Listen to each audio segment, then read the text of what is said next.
Redemption of preference shares. Last 2 classes में हम practical question solve कर रहे हैं रिडम्पशन ऑफ प्रेफरेंस शेयर्स के अलग अलग टाइप के अलग अलग प्रॉब्लम्स के साथ। आज भी हम इस क्लास में रिडम्पशन ऑफ प्रेफरेंस शेयर्स के क्वेश्चंस ही करेंगे कुछ और नए एडजस्टमेंट्स के साथ।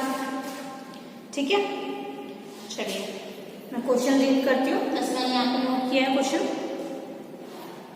क्वेश्चन है the following is a balance sheet of a company as at 31 March 2012। ये बैलेंस शीट हमें क्वेश्चन ने दी है जिसको मैंने यहाँ पे कॉपी किया है। शेयर होल्डर्स फंड में सबसे पहले शेयर कैपिटल आती है। शेयर कैपिटल में कंपनी के पास जो शेयर कैपिटल है उसमें जो ऑथराइज्ड कैपिटल है कंपनी की, ऑथराइज्ड और इशू जितनी ऑथराइज थी उतनी कंपनी इशू भी कर चुकी है, इसलिए ऑथराइज्ड एंड इशू साथ में लिखा है। 4,008% redeemable preference shares of ₹100 each. 4,000 preference shares है 8% वाले, 100 रुपए प्रत्येक का, टोटल 4 लाख रुपए की कैपिटल हो गई। नेक्स्ट है 3,009% redeemable preference shares of ₹100 each. दूसरे भी प्रेफरेंस शेयर्स है लेकिन 9% वाले हैं, पहले वाले 8% वाले हैं, 8% डिविडेंड रेट उनकी। सेकंड जो प्रेफरेंस शेयर्स है वो 9% डिविडेंड रेट वाले। 3,009% redeemable preference shares of ₹100 each. 3 lakh rupees capital है। इसके अलावा इक्विटी शेयर्स भी है कंपनी के पास, 1 lakh equity shares of ₹10 each. Equity share जो 10 रुपए का है, 1 लाख शेयर्स है तो 10 लाख रुपए के इक्विटी शेयर्स है। टोटल जो ऑथराइज्ड कैपिटल है कंपनी की वो तो है 4 लाख, 3 लाख, 10 लाख, टोटल 17 लाख।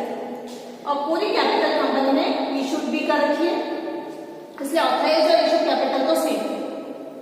नेक्स्ट दिया है सब्सक्राइब शेयर कैपिटल। जितनी सब्सक्राइब हुई कंपनी की शेयर कैपिटल पूरी 4,008% redeemable preference shares of ₹100 each fully paid. Subscribe तो पूरे शेयर्स हैं, 4,000 शेयर्स जो इशू किए कंपनी ने पूरे ही सब्सक्राइब है और सारे फुली पेड भी है। तो टोटल 4 लाख रुपए की कैपिटल है तो कंपनी के पास आ चुकी है। नेक्स्ट है 3,009% redeemable preference shares of ₹100 each, 80 called and paid. मतलब जो 9% वाले शेयर्स हैं 3,000 शेयर्स वो भी सब्सक्राइब तो फुल है, पूरे 3,000 शेयर से सब्सक्राइब है, लेकिन इनका अभी तक कंपनी में 80 रुपीज ही कॉल किया है और 80 रुपीज पेड हो गया। जितना कंपनी ने मांगा है उतना ही पेड है। इट मीन्स अभी तक इन शेयर्स पे कंपनी ने 20 रुपए पर शेयर के अकॉर्डिंग डिमांड कॉल नहीं की। तो टोटल 80 रुपए के हिसाब से मांगा है 3,000 शेयर्स पे, 2,40,000 रुपए कॉल किया, 2,40,000 रुपए paid. Next 1 lakh equity shares 100 each fully paid, sorry 100 each नहीं है 10 each. 1 lakh equity shares of ₹10 each fully paid. 1 lakh equity shares है, 10 रुपए का एक शेयर है तो 10 लाख रुपए ये भी फुली पेड है। मतलब इशू तो है कंपनी के पास 17 लाख, जबकि कॉल्ड अप कैपिटल और पेड अप कैपिटल कंपनी की कितनी है 10, 14, 16 लाख 40,000। 17 लाख नहीं है, 16 लाख 40,000, क्योंकि 20 रुपए पर शेयर के अकॉर्डिंग अभी कंपनी ने 3,000 शेयर्स पर कॉल ही नहीं की। ठीक है, इसके अलावा कंपनी की बैलेंस शीट में शो हो रहा है reserve and surplus. Reserve and surplus में क्या क्या है कंपनी के पास? सिक्योरिटीज प्रीमियम है 50,000 रुपए का और रेवेन्यू रिजर्व है 5 लाख का। Revenue reserve means as a free reserve में से चेंज करते हैं। ठीक है, करंट लायबिलिटीज में क्रेडिटर्स है कंपनी के पास 2,70,000 रुपए की। इसके अलावा आपको करंट लायबिलिटी नहीं है, तो टोटल आपका लायबिलिटी साइड का जो टोटल है 24,60,000। 24,60,000 आपका लायबिलिटी साइड का टोटल है। एसेट साइड देखते हैं तो एसेट्स में कंपनी के पास फिक्स्ड एसेट्स है 18 लाख की और करंट एसेट्स है, करंट एसेट्स में से कई एसेट का बैंक बैलेंस है 6,60,000 रुपए। तो टोटल आपके एसेट साइड भी हो गया 24,60,000 रुपए। ठीक है, लायबिलिटीज और एसेट्स को कंपनी ने बता दी, बैलेंस शीट पूरी बता दी, तो मैंने यहाँ नोट किया। आगे कंपनी ने क्या बोला है वो मैं आपको यहाँ से बताती हूँ। यह निर्णय किया गया कि अधिमान अंशों की दोनों श्रेणियों को, 2 टाइप की 2 कैटेगरीज हैं इस क्वेश्चन में प्रेफरेंस शेयर्स की, एक 8% वाले और एक 9% वाले। कोई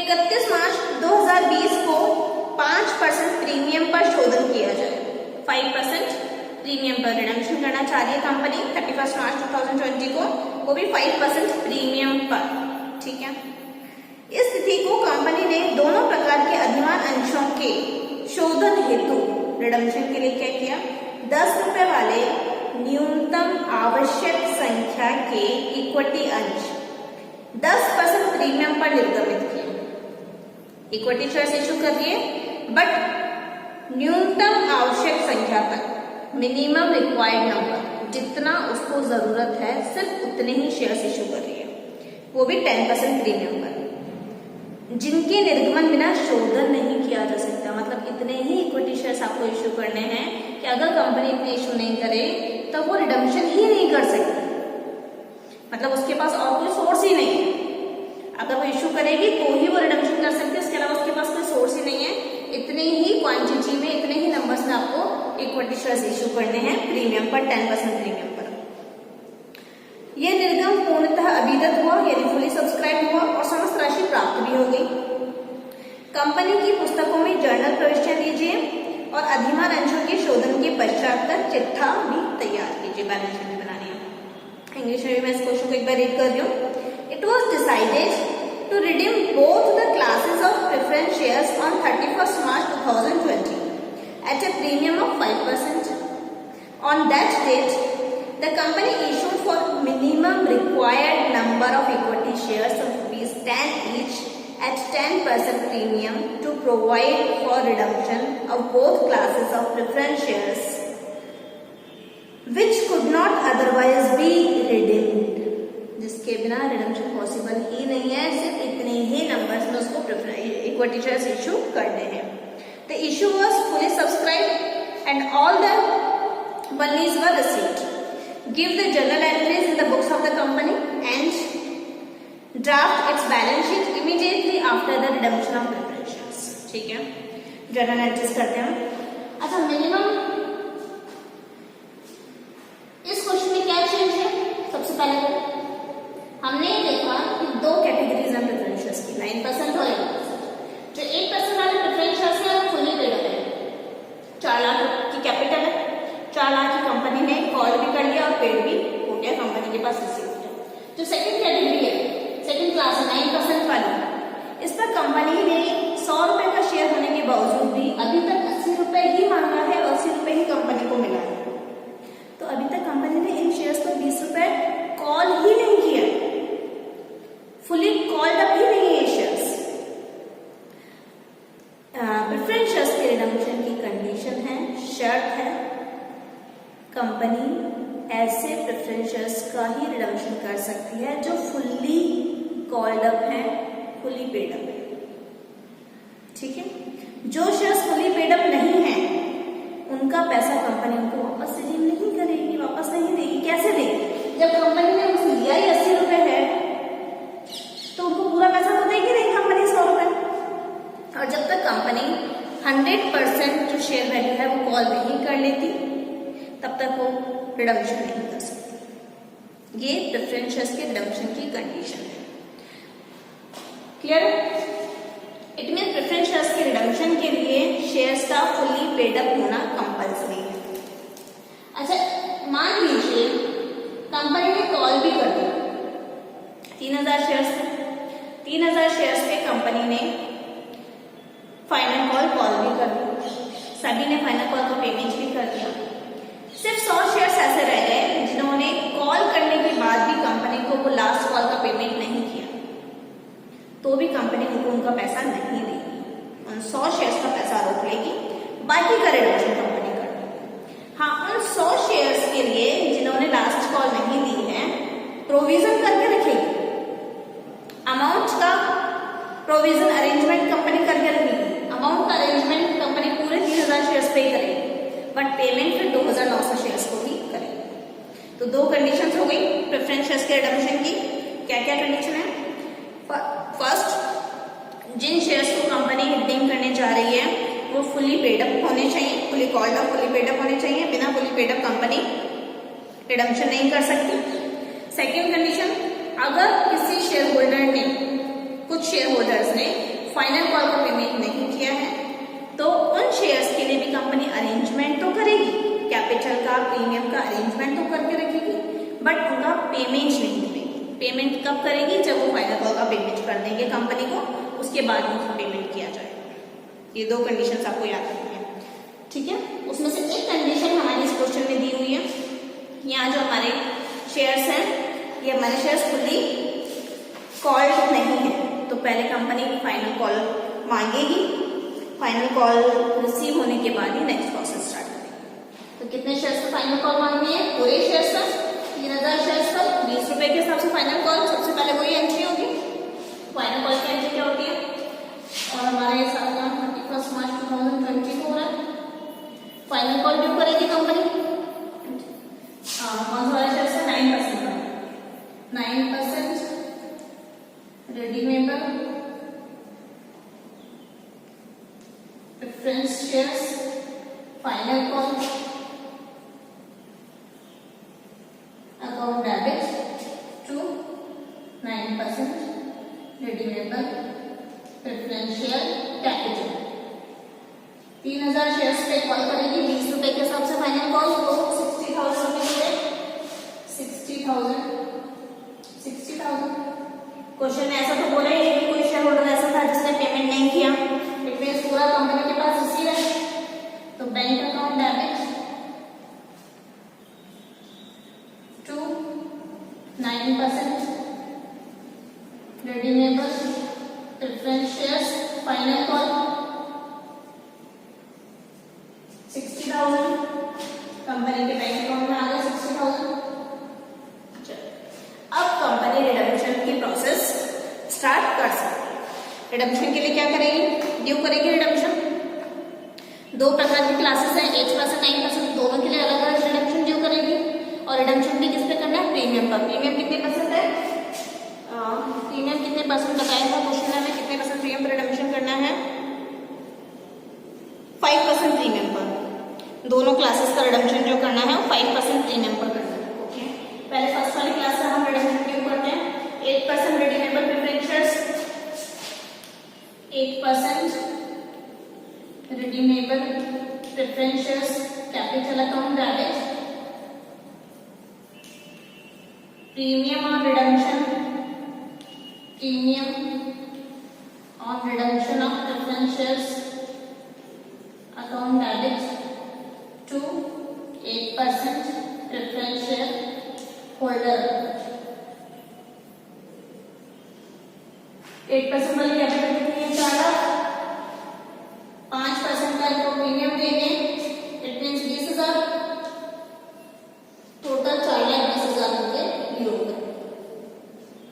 सेकंड वाली क्लास का प्रीमियम ड्यू कर, सेकंड वाली क्लास का रिडम्पशन ड्यू करेंगे 9% redeemable preference share capital account debit, premium on redemption, premium on redemption of preference shares account debit to 9% preference share holder.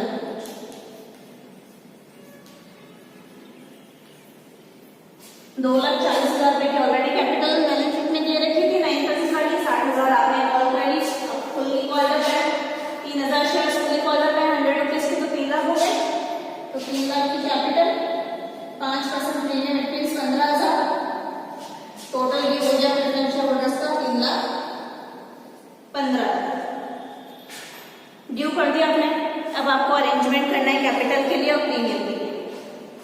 Capital का अरेंजमेंट के लिए इसने क्या बोला था? मिनिमम रिक्वायर्ड नंबर में इक्विटी शेयर्स इश्यू करते हैं। तो आपकी देखो कि क्या आपकी बैलेंस शीट में कोई ऐसा सोर्स अवेलेबल है जिससे रिडम्पशन किया जा सकता है? तो हाँ, इस क्वेश्चन में रेवेन्यू रिजर्व अवेलेबल है कंपनी के पास। रेवेन्यू रिजर्व फ्री रिजर्व होता है, 5 लाख रुपए का रिजर्व अवेलेबल है।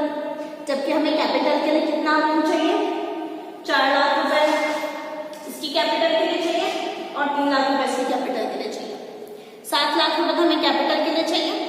इसके अलावा प्रीमियम के लिए भी हमें चाहिए। प्रीमियम के लिए हमें 20,000 और 15,000, 35,000 रुपए हमें प्रीमियम के लिए चाहिए। ठीक है, तो यहाँ पर इस क्वेश्चन में सिक्योरिटीज प्रीमियम भी अवेलेबल है और कितना है? 50,000। हमें प्रीमियम जो रिडम्पशन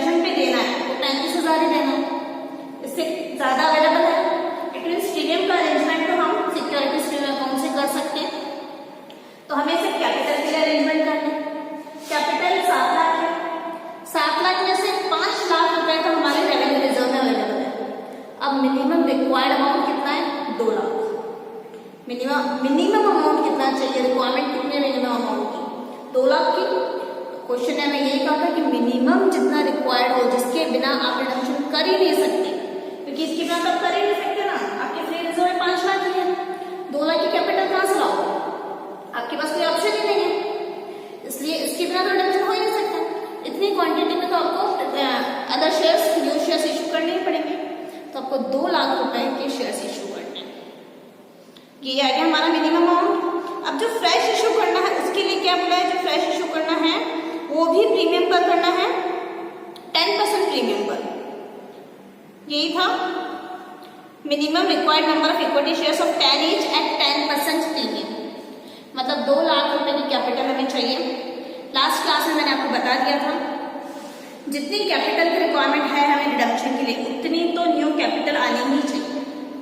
मतलब जो इक्विटी शेयर कैपिटल हम इशू करेंगे वो 2 लाख की तो कैपिटल इशू करेंगे, इसके अलावा प्रीमियम 10% पे इशू कर रहे हैं, तो 2 लाख का 10% यानी 20,000 रुपये हमारे पास प्रीमियम दिया जाएगा। तो हम new share and fresh issue करें, bank account debit to equity share application and allotment,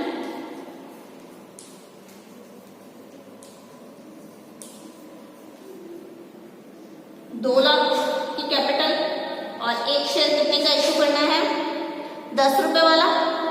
it means 20,000 shares issue करने पड़ेंगे, 20,000 equity shares of ₹10 each issued at ₹10 + 1 11 पे इशू कर रहे हो, 10% प्रीमियम पर इशू कर रहे हैं, 2,20,000 हमारे बैंक अकाउंट में आ जाएंगे।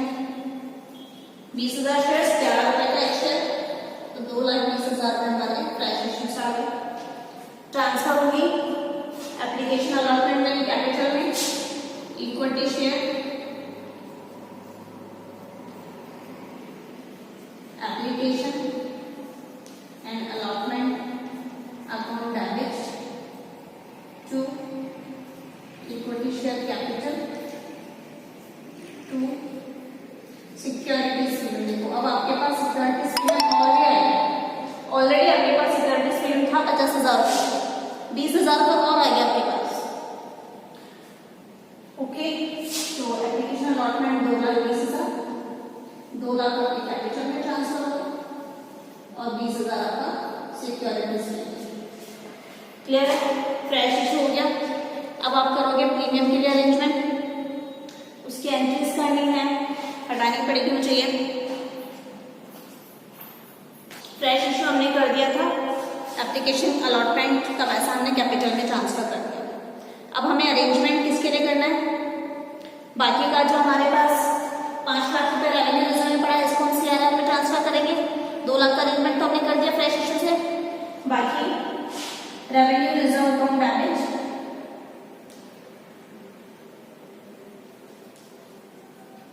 टू CRR, जितना हम फ्री रिजर्व यूज कर रहे हैं उतने से हम CRR बनाएंगे 5 लाख।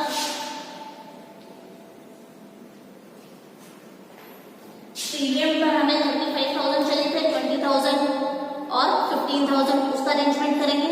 उसके लिए हमारे पास सिक्योरिटीज पेमेंट का अकाउंट है, तो हम सिक्योरिटीज प्रीमियम से ले लेंगे, securities premium account debit to premium on redemption of preference shares 35,000।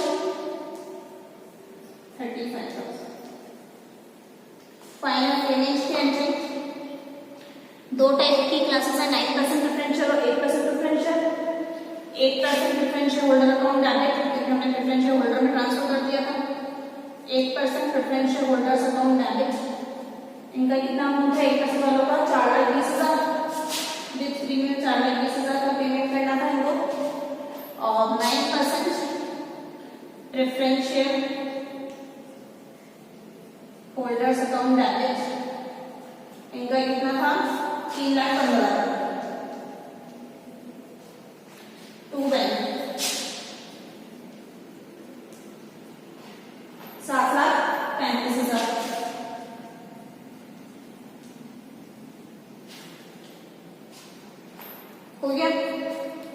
का अरेंजमेंट हमने फ्रेश इशू से कर दिया, 5 लाख का अरेंजमेंट हमने CRR बना दिया रेवेन्यू रिजर्व से, प्रीमियम का प्रोविजन हमने कर दिया सिक्योरिटीज प्रीमियम से, ड्यू हमने पहले कर दिया था और पेमेंट हमने यहाँ कर दिया, हमारी एंट्रीज तो हो गई कंप्लीट। इस क्वेश्चन ने आपको बोला था draft its balance sheet immediately after the redemption of preferentials, मतलब बैलेंस शीट भी बनाकर देनी है क्वेश्चन में हमें, ठीक है। तो हम बैलेंस शीट बना लेंगे, एंट्रीज तो हमारे यहाँ पर कंप्लीट हो estimated after redemption of preferentials, balance sheet of X limited after redemption.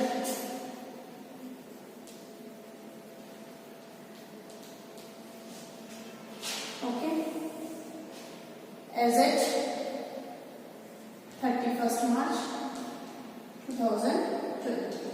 सबसे पहले हमारा हुआ equity and liabilities, equity and liabilities, equity and liabilities में सबसे पहले क्या होता है share holders fund, share holders fund, और शेयर होल्डर्स फंड में सबसे पहले शेयर कैपिटल। अच्छा, अब मैं इशूड और सब्सक्राइब को अलग अलग नहीं लिख रही हूँ क्योंकि जितनी इशूड है उतनी सब्सक्राइब हो चुकी है सारी की सारी।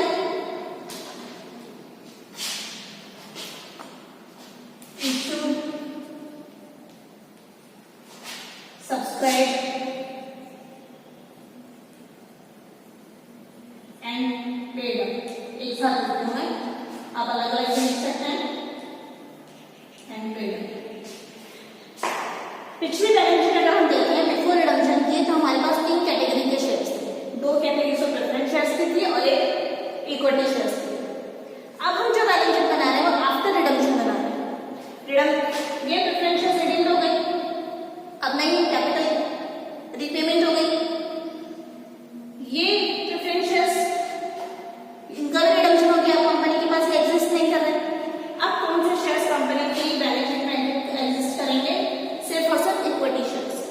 तो ऑलरेडी कंपनी के पास 1 लाख इक्विटी शेयर्स तो थे 10 रुपीज वाले, और हमने रिडम्पशन के लिए 20,000 इक्विटी शेयर्स और इशू कर दिए किए थे ना, 20,000 equity shares at the rate ₹10 और 10% प्रीमियम पर भी किए थे, मतलब 2 लाख रुपए की कैपिटल हमारी इक्विटी शेयर से और आ गई थी। तो टोटल अब हमारे पास शेयर्स कौन से हैं, 1,20,000 equity shares of ₹10 each fully paid, बस। इसके अलावा कोई शेयर कैपिटल है ही नहीं कंपनी के पास, तो 12 लाख रुपए का शेयर कैपिटल है कंपनी के पास इक्विटी शेयर से। शेयर कैपिटल के बाद हम सेकंड आ जाएंगे रिजर्व एंड सरप्लस पर, और कोई शेयर कैपिटल नहीं है, reserve and surplus, reserve and surplus. तो लास्ट प्रीवियस बैलेंस शीट में हमें रिजर्व एंड सरप्लस में दिया हुआ सिक्योरिटीज प्रीमियम, अभी भी हमारे पास सिक्योरिटीज प्रीमियम तो बैलेंस है, कितना है देखो, पहले कितना था 50,000, 50,000 का बैलेंस पहले था, इसमें से 35,000 आपने दे दिया रिडम्पशन के, बट 20,000 आपके पास और आएगा, आपने नए शेयर्स इशू किए, इक्विटी शेयर्स इसमें 20,000 का प्रीमियम आपके पास आया। तो अब सिक्योरिटीज प्रीमियम में कितना बैलेंस है, 50,000 से 35,000 लेके 15 और अगेन 35,000 रुपीज का बैलेंस आपके पास सिक्योरिटीज प्रीमियम अकाउंट में है।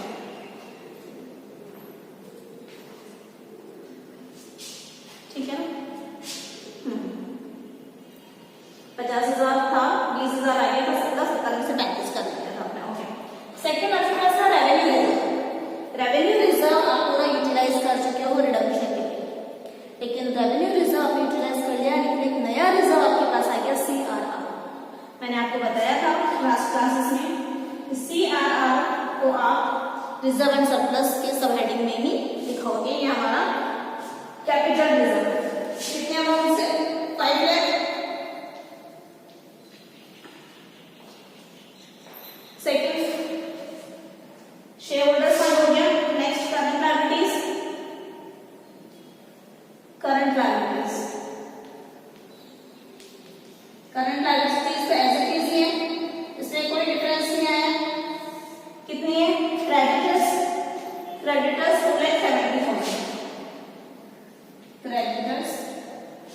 2,70,000।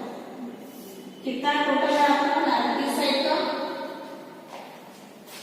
12 और 5 17, 17 18 19 लाख 70,000, 20 लाख 5,000, 20 लाख 5,000 आफ्टर रिडक्शन आपकी बैलेंस शीट की लायबिलिटी साइड का टोटल है।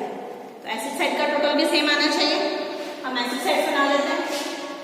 एसेट्स फिक्स्ड एसेट्स हमें दी हुई थी पहले।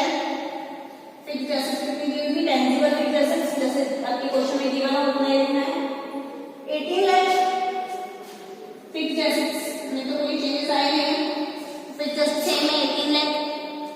करंट एसेट्स में दिया हुआ था बैंक बैलेंस। करंट एसेट्स में एक एसेट आपकी बैंक बैलेंस और कितना पूछा? 6,60,000। इसमें तो चेंजेस हुए हैं क्योंकि बैंक में पैसा आया भी है और बैंक से पैसा आपने पेमेंट्स भी किया है। कितना अंदर आ जाएगा? 6,60,000 रुपए आपके पास ऑलरेडी ओपनिंग बैलेंस पड़ा था। फिर आपने प्रेफरेंस शेयर्स में फाइनल कॉल करी थी, उससे 60,000 रुपए आपकी बैंक में आए थे, 60,000 रुपए। इसके अलावा इक्विटी शेयर्स इशू किए आपने। इक्विटी शेयर्स इशू किए, उससे आपके बैंक में आए 2,20,000 रुपए। 2,20,000 रुपए आपके पास आए और आपने पेमेंट कितना किया? प्रेफरेंस शेयर्स को पेमेंट किया 7,35,000 रुपए। 7,35,000 में आपके बैंक अकाउंट से पेमेंट हुई। करो calculation.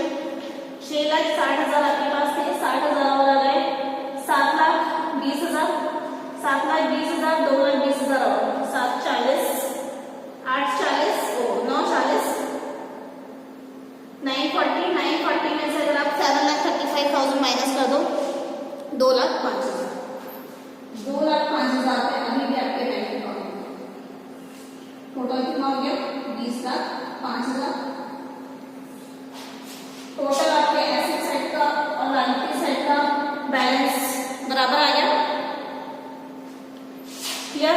Balance sheet complete, entries complete हो गई, बैलेंस शीट का बैलेंस मैच हो गया, answer complete, question complete. Next class में रिडम्पशन के कुछ और क्वेश्चंस, कुछ और एडजस्टमेंट के साथ जो होंगे वो हम क्लियर करेंगे। Thank you.